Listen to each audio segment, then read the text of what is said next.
Tammy, what do you think is kind of the one major weakness of Chuck Weger? I mean, he's well known in the community, he's been around a long time, but he's been kind of invisible down at the legislature. I mean, You know, is that his greatest weakness, or is there some other key? well, I hear that Chuck is a really nice guy. I don't know him personally, but I hear from everybody he's a really nice guy. I'd like to live next door to him. However, his effectiveness in the legislature hasn't been all that effective. He hasn't done a whole lot. I'm still looking through his records, and I don't see a whole lot that his name is attached to, except for commissions. We have very fundamental differences in how we're going to go about doing things. I want to get out and I want to meet the people and I want to listen to the people and I want to see what your issues are and what you think is important to our communities and your community. And there's going to be a clipboard passed around here in a little bit. Write those issues down. I want to hear about them. I want to read them, I want to investigate them, and I want to do something about it. And I want businesses to come to our community because that is the lifeblood of the community. And so I'm here for you. I'm going to listen to you. I don't think he does that. Have you formed an opinion at all on the Arizona immigration law, and would you support something similar to that in Minnesota?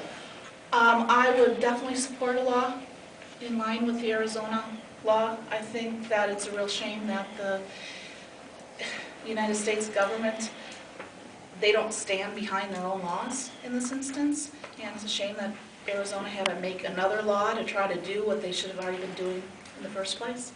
And us being a border state, I think it's getting to be an issue of national security. We need to lock down borders. I have no problem with immigrants at all. I think all legal immigrants are great and welcome. It's when they're the illegal immigrants is the issue.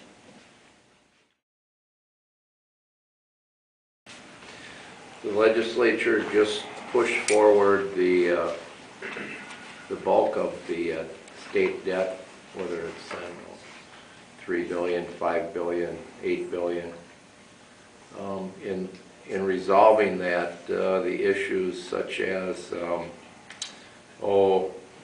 public employees, defined pensions, things that have these huge costs.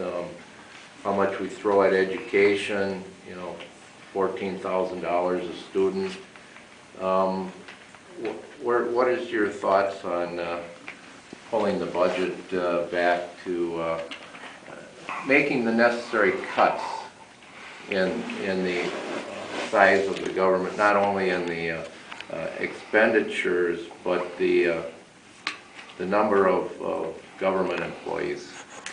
Well, unfortunately, I think that a lot of government is the problem, and we need to tighten our belts, especially now in these times. Everyone is tightening their belts. You're tightening your belt, you're tightening your belt, we're tightening our belts. If your son wants piano lessons, but you have to put food on the table or a roof over your head, you're going to choose what's most important right now.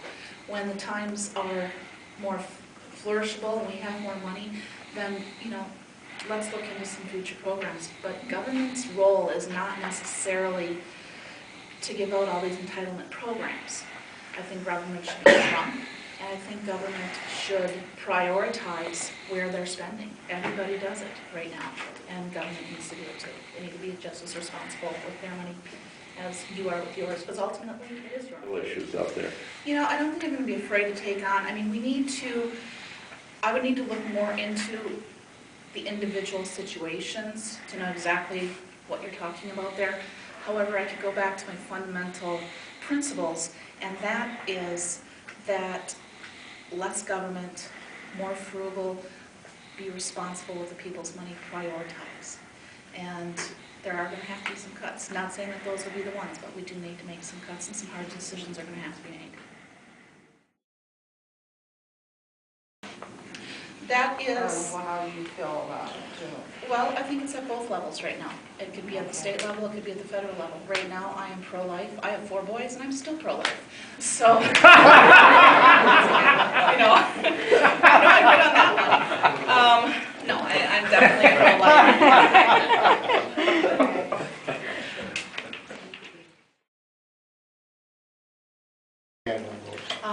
think I would be in favor of a pay for performance. Okay.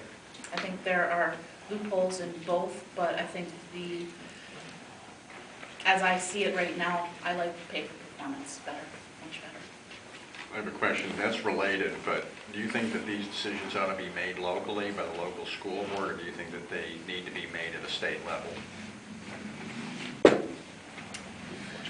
You know, I think there's a place in there for both, and it depends on what issues. I'm all for putting it back to the local governments as much as you can, but sometimes there needs to be some intervention from the higher ups.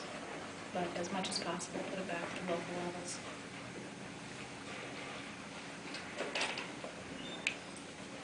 On the pay for performance issue, with a large number of students coming from broken homes and environments that just don't allow a student to learn and succeed, that student's never going to succeed no matter what that teacher does.